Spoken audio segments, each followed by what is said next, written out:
போதும் போதுமா? Hi friends, இன்றைக்கி என்ன இந்த வீடியோவில் பார்க்க போகிறோம்னா பாப்பாவுக்கு பிடிச்ச மசாலா பீஸா செய்ய போகிறேன். மசாலா பீஸாவை நான் எப்படி செய்கிறேன்னு பாருங்கள். அதே மாதிரி செஞ்சு கொடுங்க, பசங்களுக்கு ரொம்ப பிடிக்கும். நம்ம வந்து பீஸா செய்யும் போது மஷ்ரூமு, பன்னீர், மிளகாய் இதெல்லாம் வந்து நம்ம வந்து அப்படி அப்படியே கட் பண்ணி போடுவோம் இல்லையா? இதை வந்து கொஞ்சம் மசாலா மாதிரி செஞ்சு பீஸா மேலே வச்சு அதுக்கப்புறம் நம்ம சீஸ் போட்டோம்னா செம்ம டேஸ்ட்டாக இருக்குது அந்த பீஸா சாப்பிட்றதுக்கு. நான் 2 தடவை செஞ்சுட்டேன். 2 தடவை எங்கள் வீட்டில் எல்லாருக்குமே ரொம்ப பிடிச்சிருந்துச்சு. நான் இங்கே செய்கிறத பார்த்துட்டு நீங்களும் கண்டிப்பாக வீட்டில் செய்யுங்க. என்னை பேச விட மாட்டேன், ஏற்கனவே த்ரோட் இன்ஃபெக்ஷன். ஃபஸ்ட்டு டைம் வந்து நாங்கள் வந்து அவன் வாங்காதப்ப நான் தோசைகளில் செஞ்சேன், அப்பயும் சூப்பராக இருந்தது. அப்புறம் அவன் வாங்கினதுக்கப்பயும் ஒரு தடவை செஞ்சேன், சூப்பராக இருந்துச்சு. இப்பயும் செய்கிறேன். இவன் என்னை வந்து இன்ட்ரடக்ஷன் பேசவே விட மாட்டா. ஓகே, நம்ம வீடியோக்குள்ளே போகலாம், செய்ய ஆரம்பிக்கலாம். இப்போ மாவு பேசுகிறதுக்கு ஈஸ்ட்டை ஃபஸ்ட்டு ஆக்டிவேட் பண்ணிடுவோம். அது கொஞ்சமாக லைட்டாக விதன்னு வெந்நீர் வச்சுருக்கேன். அப்புறம் வந்து இப்போ 1 ஸ்பூனு ட்ரை ஈஸ்ட்டு போட்டுக்கலாம்.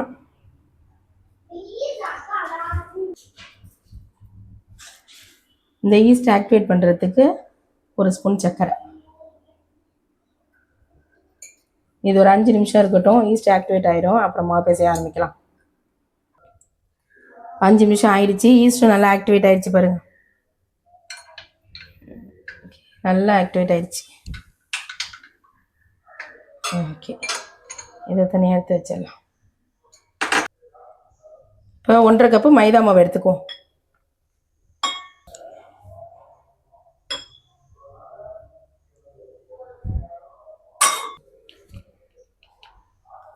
சால்ட்டு போட்டுக்குவோம். இப்போ ஈஸ்ட்டு சேர்த்துக்கலாம்.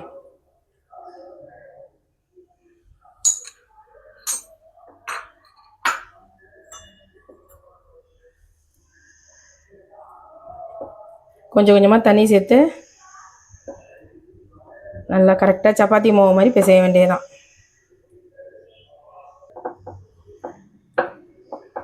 ஓகே, மாவு வந்து நல்லா சாஃப்டாக பிசைஞ்சாச்சு. இது நல்லா 1 மணி நேரம் நல்லா பொங்கி வரும், அதுக்காக வெயிட் பண்ணுவோம். 1 மணி நேரம் கண்டிப்பாக இருக்கணும், அப்போ தான் நல்லாயிருக்கும்.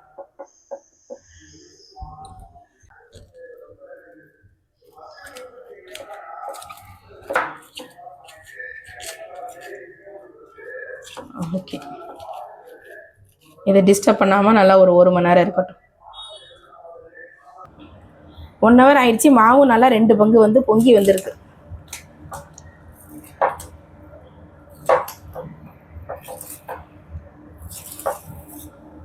ஓகே ஓகே, இதை வந்து நல்லா பிசைஞ்சு எடுத்துக்குவோம்.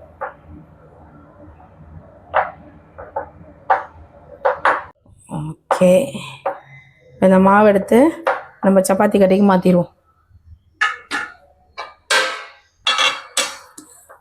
மாவை வச்சாச்சு. இதை நல்லா கொஞ்சம் ரொம்ப ப்ரெஸ் பண்ணாமல் லைட்டாக ஜென்டிலாக ப்ரெஸ் பண்ணி ஈவனாக பிசைஞ்சிக்கோங்க. அது லைட்டாக ஒட்ட தான் செய்யும், ஆனால் பெனையே சரியாயிடும்.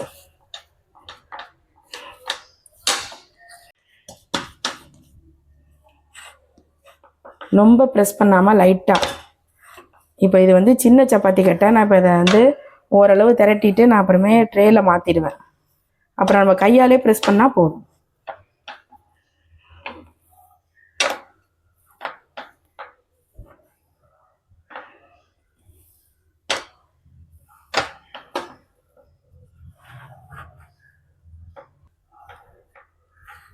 ஓகே, இப்போ இதை வந்து நான் ட்ரேயில் ட்ரான்ஸ்ஃபர் பண்ணிடுறேன்.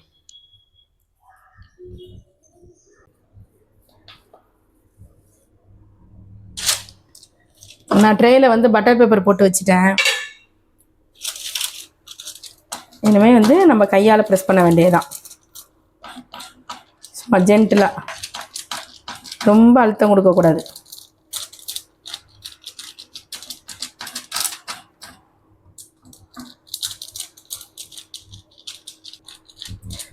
டேரெக்டாக ட்ரேயிலே வைக்கலாம், ஆனால் என்னமோ பட்டர் பேப்பர் போட்டு தான் வச்சுருவேன் அப்படியே. நல்லா ப்ரெஸ் பண்ணிட்டேன். இப்போது ஃபோக்கை வச்சு அங்கங்கே நம்ம ஹோல் போட்டுக்கலாம். ஓகே, நம்ம பீஸா பேஸு ரெடி ஆயிடுச்சு. இப்போ மசாலா வதக்கிட்டு வந்து அதுக்கப்புறம் இதை ரெடி பண்ணுவோம். இப்போ கொஞ்சமாக எண்ணெய் ஊற்றிக்கலாம்.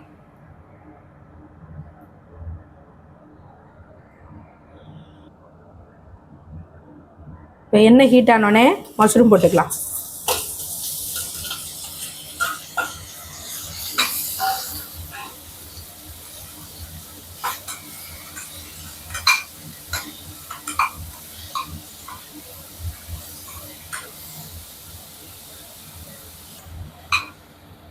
அடுத்தது குடமிளகா, அப்புறம் வெங்காயம்,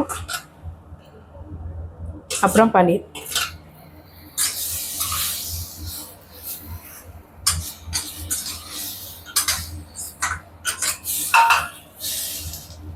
வெங்காயமும் குடமிளகாயும் வந்து நம்ம பீஸாவில் போடுற மாதிரியே நல்லா நீட்டமாக கட் பண்ணிக்கோங்க. கொஞ்சம் பெருசாகவே கட் பண்ணிக்கலாம். பன்னீரும் மஷ்ரூமும் சின்னதாக நறுக்கினாலும் சரி, பெருசாக நறுக்கினாலும் சரி. இது மட்டும் கொஞ்சம் நீளமாக இருந்தால் பார்க்க நல்லாயிருக்கும், அதுக்கு தான். இப்போது சால்ட்டு போட்டுக்கலாம்.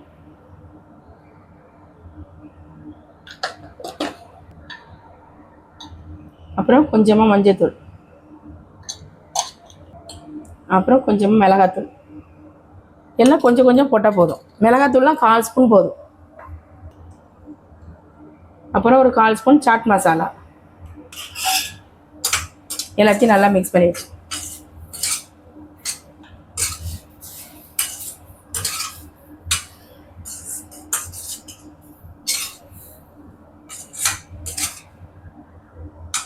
இப்போது ஆரிகானோ ஸ்பைசஸ்லாம் மிக்ஸ் ஆகிருக்கும்ல, அதை கொஞ்சம் போட்டுக்கிறேன். இப்போது இந்த ஆரிகானோ இப்போ ஸ்பைசஸ்லாம் ஏன் இப்போ போட்டேன்னா ஈவனாக இருக்கும், எல்லா பக்கட்டும் ஈவனாக இருக்கும். அந்த மசாலோடு சேர்ந்து சாப்பிட்றதுக்கு நல்லாயிருக்கும். நீங்கள் டேரெக்டாக போகிறத விட இந்தமாரி போட்டு சாப்பிட்டிங்கன்னா சூப்பராக இருக்கும். ஓகே, இது நல்லா மிக்ஸ் பண்ணியாச்சு. இப்போ ஆஃப் பண்ண வேண்டியதுதான். எல்லாம் போட்டு ஒரு 4 மினிட்ஸ் தான், ஒரு ஃப்ரை தான் பண்ணியிருக்கேன், அவ்வளோதான். ஆஃப் பண்ணிடலாம். ஓகே, இப்போ பீஸா சாஸ் ஊற்றிக்குவோம்.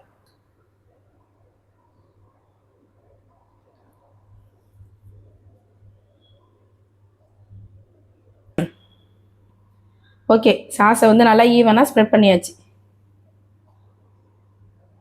ஓகே, இப்போது சீஸை வந்து அதில் திருவி விட்டுக்கலாம்.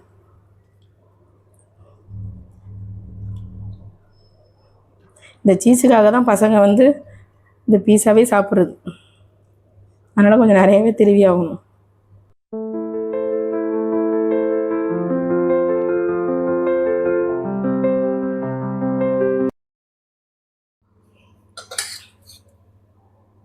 இப்போ நம்ம அந்த மசாலா வச்சிடலாம்.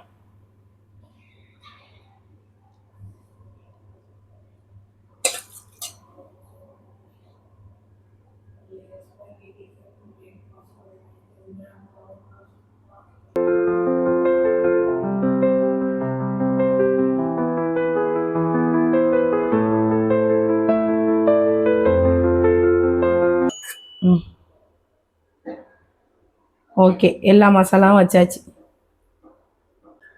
இப்போ இது மேலேயும் கொஞ்சம் நம்ம சீஸ் திருவிக்கலாம்.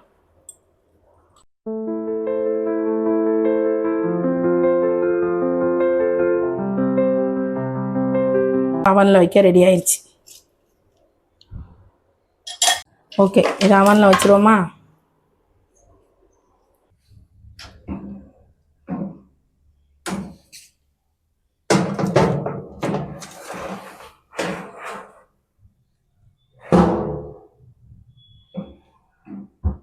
ஓகே, பீஸா ரெடி ஆயிடுச்சு. எடுத்துருவோமா? வாவ், செமையாக இருக்கு பாருங்க பார்க்கவே. நம்ம மசாலா பீஸா ரெடி.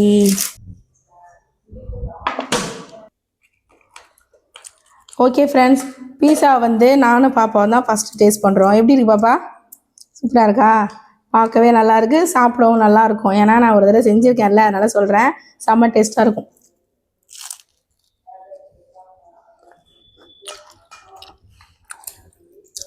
செம்ம டேஸ்ட்டாக இருக்குது. அதனால் இந்த காரம்லாம் போட்டோம்ல, மிளகாத்தூள்லாம் போட்டோம்ல, செம்ம காம்பினேஷன் எல்லாமே சேர்ந்து. பார்த்து சாப்பிடு. ஓகே, பார்த்து சூடாமல் சாப்பிடு. ஓகே ஃப்ரெண்ட்ஸ், நீங்களும் இந்த மாதிரி பீஸா செஞ்சுட்டு எப்படி இருக்குன்னு எனக்கு கமெண்ட்டில் மறக்காமல் சொல்லுங்கள். செம்ம டேஸ்ட்டாக இருக்கும். பசங்களாம் வந்து ஒன்றையும் மிச்சம் வைக்க மாட்டாங்க, எல்லாத்தையும் சாப்பிடுவாங்க. அந்த நம்ம வந்து கடையில் வாங்குறதுல கூட சில இதில் இந்த கேப்சிகம்லாம் எடுத்து வச்சுருவாங்க, இது எதுவுமே எடுத்து வைக்க முடியாது என்னால். இவா சாப்பிடுவா. இந்த மாதிரி மசாலா மாதிரி செஞ்சதுனால அந்த கேப்சிகம் இருக்கிறதே தெரியாது, சாஃப்டாக இருக்குமா, சாப்பிட்ருவாங்க. ஓகே, இந்த வீடியோ எதுவும் முடிச்சிக்கலாமா? பீஸாவுக்கு இங்கே பையன்லாம் வெயிட் பண்ணுறான், அவனுக்கு எல்லாம் கட் பண்ணி கொடுத்து அவனையும் சாப்பிட வைக்கணும். ஆறி போச்சுன்னா நல்லா இருக்காது. ஓகே ஃப்ரெண்ட்ஸ், இந்த வீடியோ எதுவும் முடிச்சிக்கலாமா? இந்த வீடியோ உங்களுக்கு பிடிச்சிருந்ததுன்னா லைக் பண்ணுங்கள், ஷேர் பண்ணுங்கள், சப்ஸ்கிரைப் பண்ணுங்கள். பாய்.